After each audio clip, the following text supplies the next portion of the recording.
Shalom semuanya, perkenalkan nama saya Netania dari S3. Saya akan membawakan lagu Lingkup Itu.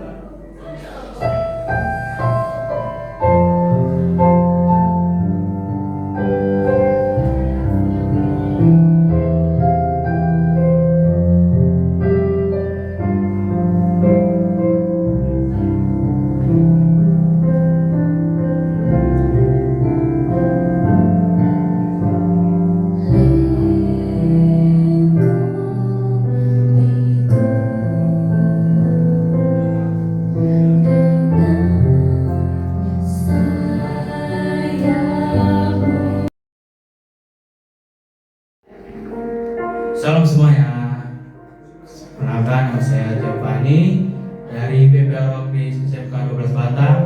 Sebelum kita membaca renungan kita, marilah kita dalam doa. Terima kasih Bapak, Tuhan Yesus Kudus, kami telah mendengarkan firman-Mu yang ini Tuhan. Tuhan berikanlah rumah ini agar bisa dapat ilmu dari yang telah dibaca Tuhan. Tuhan berikanlah ini menjadi nolong ya Tuhan. Tuhan, kiranya Engkau menyertai kami ya Tuhan, hanya nama Yesus. Haleluya, amin. Kita yang ada di sini, penolong yang setia.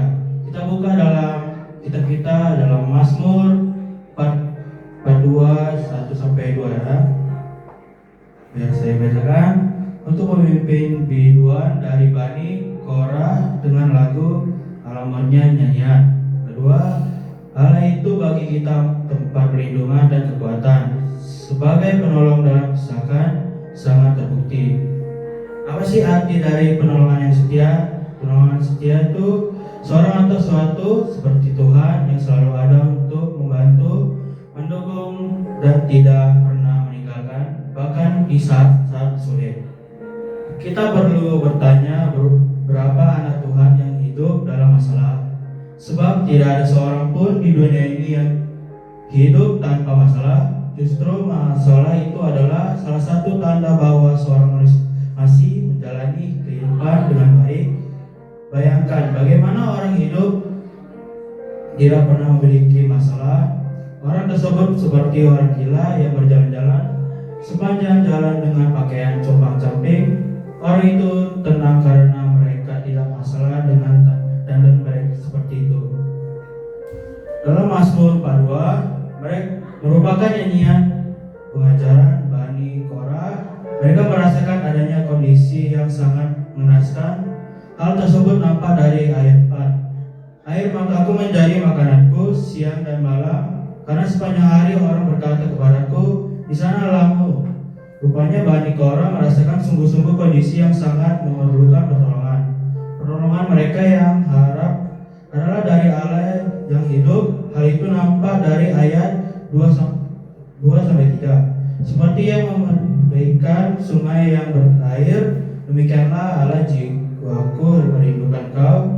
Ya Allah, jika aku harus kepada Allah yang hidup, bila aku boleh datang melihat Allah. Kondisi yang dialami mempengaruhi sukacita di saat datang ke rumah Allah untuk beribadah. Kita buka dalam Mazmur 42 ayat 5.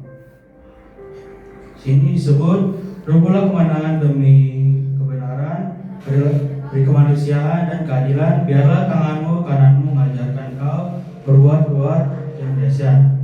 Sehingga bertanya, bagaimana dapat berjalan menuju rumah Allah sementara jiwanya gundah gulana? Walaupun demikian, Bani Korah menyadari dan meyakinkan sepenuhnya bahwa hanya Allah yang hidup yang sanggup menolong keyakinan yang kuat. Itu tertulis jelas dalam ayat Nats hari ini dengan melalui proses renungan yang mendalam pertanyaan. Itu Bani Korah dapat bersyukur kepada Allah yang menolongnya. Pembaca yang dikasihi Tuhan, pergaulan batin yang seperti dialami Bani Korah, kalau mau jujur sering kita alami. Kondisi itu menyebabkan kita sulit untuk bersukacita atas beribadah dalam keadaan seperti itu. Baiklah kita belajar dari Raja Yehuda yang bernama Yosafat menghadapi musuh yang lebih kuat dan lebih banyak. Yosafat takut dan kemudian mencari Tuhan dan mata tertuju kepada Tuhan kita, mampu menghadapi berbagai persoalan hidup yang terasa berat di hidup kita. Tuhan Yesus memberkati. Amin.